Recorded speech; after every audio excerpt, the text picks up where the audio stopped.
There is no conventional defense against terrorism, and that's why even the United States, with its $500 billion defense budget, is continuously cowering for fear of the next terrorist attack. Since this field of consciousness, identified by modern science as the unified field of all the laws of nature, the foundation of our universe, since it is an all-pervading field, it's a level of our core reality, our core being, that we share in common, that we are united at our core. The fact that there is a universal field of consciousness, just like there's an electromagnetic field that pervades us all,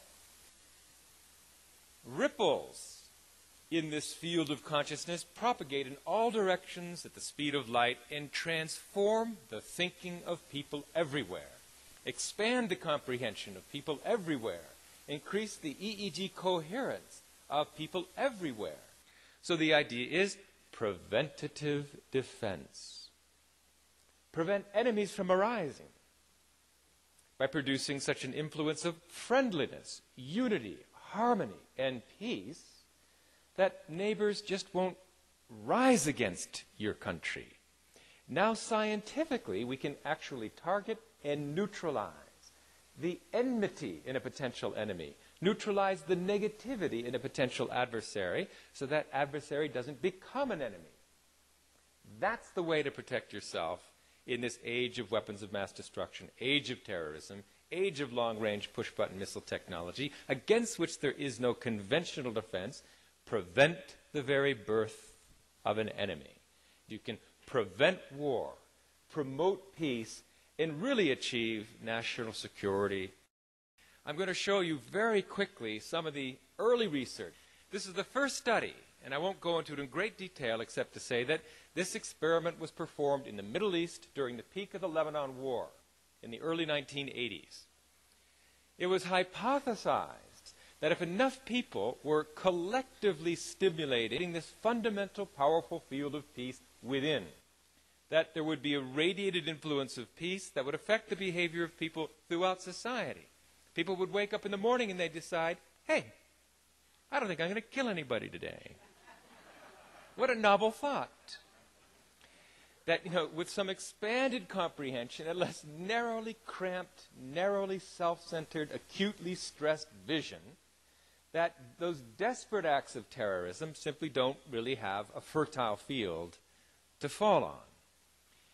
So this chart shows a dotted line going up and down, which is the rise and fall on a daily basis of the number of people who are meditating as a group in Jerusalem. It's all on a volunteer basis. And the solid line represents progress towards peace in the war in neighboring Lebanon.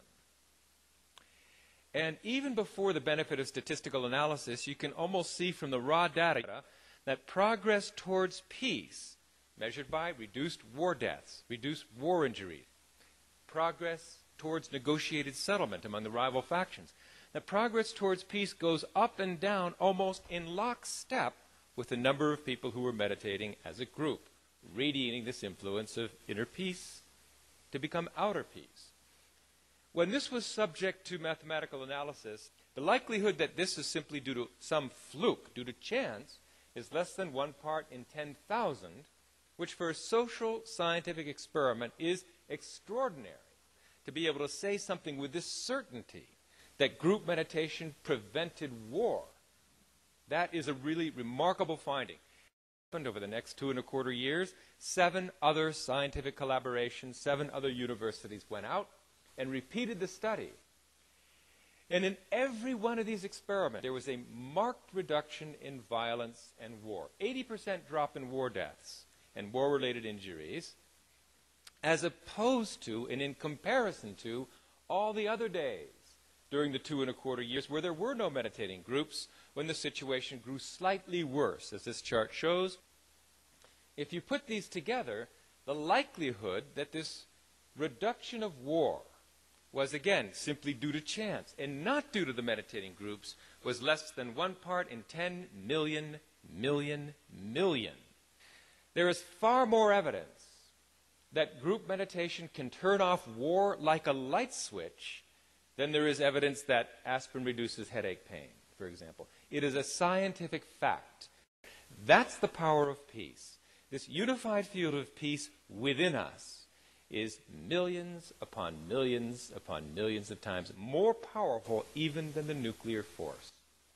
If accessed, if mobilized in a group of meditating experts. War begets war. To create peace, use peace.